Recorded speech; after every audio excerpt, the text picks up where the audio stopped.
The pandemic's effect on the roads now. New numbers show a substantial drop in the number of impaired driving charges. As CTV's John Woodward reports, it's one of the unexpected effects of COVID-19.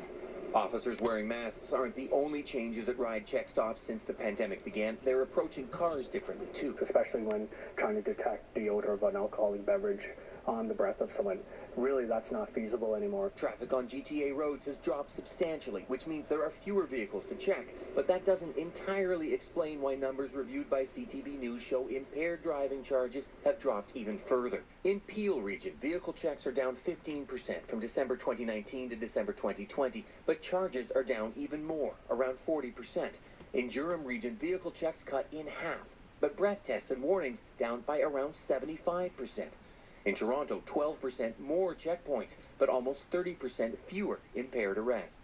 Bars and restaurants only open for takeout and delivery. There's no place to go, and yet, last weekend, police in Toronto charged 8 impaired drivers. So you got to think, what were you doing out, and what were you doing driving impaired? Mothers Against Drunk Driving concerned that police should be using mandatory screening devices more, even though that requires getting close to drivers.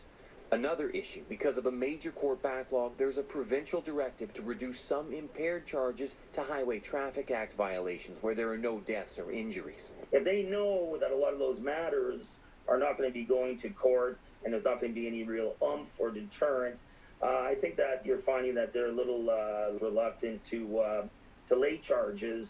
Police say the roads may simply be safer, warning that no matter what the cause of the declines, even a single case of impaired driving is one too many. John Woodward, CTV News, Toronto.